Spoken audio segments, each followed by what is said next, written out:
So the last couple of days, there's been this video, and maybe it's been longer than that. I don't know, but there's this video floating around of this officer somewhere at a convenience store, and he's gonna arrest this guy who's obviously got a little cocaine psychosis going on, and it turns into a dumpster fire pretty quickly.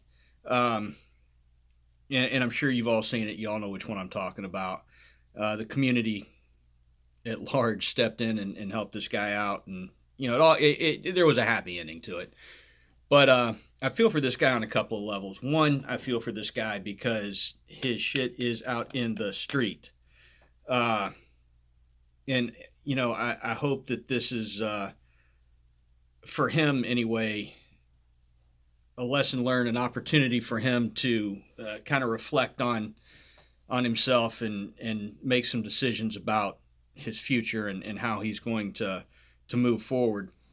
I also feel for him because I've been in a very similar situation, not because of some of those reasons, but for me it was being young and full of hubris and jumping into the deep end of the pool when I probably should have at least put some water wings on, and wound up fighting with a guy.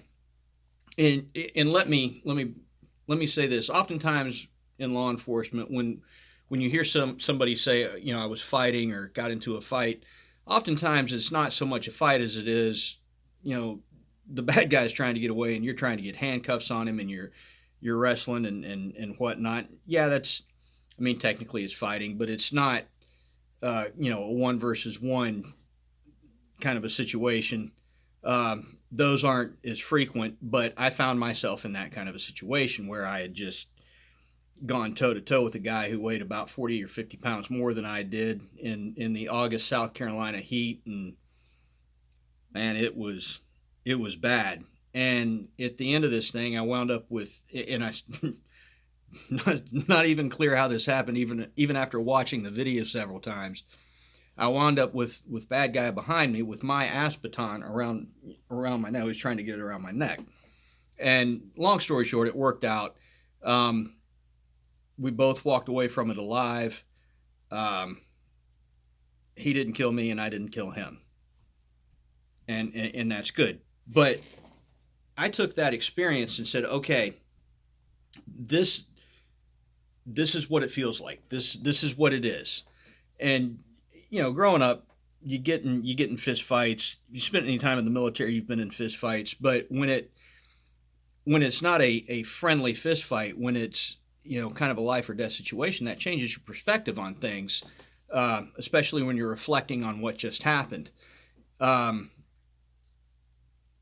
I used that as a learning opportunity. It was a teachable moment for me, and I determined at that point that that was never going to happen to me again if I had any control over it. So, off to the gym we went, and you know we I started training to be better today than I was yesterday, better tomorrow than I was today. Um, and working out is more than just beach muscles, and we're going to touch on a little bit of this stuff here in a second. But for me, being physically fit, especially in the law enforcement profession, serves a couple of purposes. One, the first step in your force continuum is officer presence, right? So if you show up on a call looking like a bag of hammers, then people are going to assume you're a bag of hammers. And that's not at all what we want. We want to project a certain image. And when we step out of the car, you don't want to be cocky to the point of douchebaggery, but you want to look squared away, and you want to look healthy, and you want to look fit. And you have to understand that the bad guys, the predators in the world, are constantly sizing people up, and they're looking for the weakest in the herd. And if the weakest in the herd just happens to have on a uniform, it doesn't fucking matter. It doesn't matter to them what color the fur is. All that matters to them is that you're the weakest one in the herd, and that's the one that they're going to eat. So it's important to project that image, that strong officer presence. Um, and I don't mean to sound preachy here. I don't. The second thing is I think that kind of reduces in most cases anyway, kind of reduces the chances of people wanting to try you. Um, it also gives you a certain amount of confidence personally. You know, when you look at yourself in the mirror and go, God damn, you know, I look pretty good. And I don't mean I look pretty good in the beach muscles kind of way. Just from a confidence standpoint, knowing that you're uh, fit and able to handle yourself. Um, Another point, we spend a lot of time at the range. We spend a lot of time shooting. We spend a lot of time uh, learning our weapons platforms and how to break them down and strip them and clean them. And, you know, you go shoot 100 rounds a week or whatever, 1,000 rounds a month, whatever it is that you're shooting. You get super proficient with that rifle. You get super proficient with that handgun or whatever. But, you know, the one weapons platform you've got with you at all times that's available to you at all times is your own body. And it's also the platforms on which all other weapons rely to operate. So I think of it this way: I'm not going to mount a mortar plate on a mattress, right? That it's not a stable shooting platform. So why should you not be a stable shooting platform, right? Do your best to be a stable shooting platform. Uh, it's also much more, I think, than it's more than lifting weights. It's more than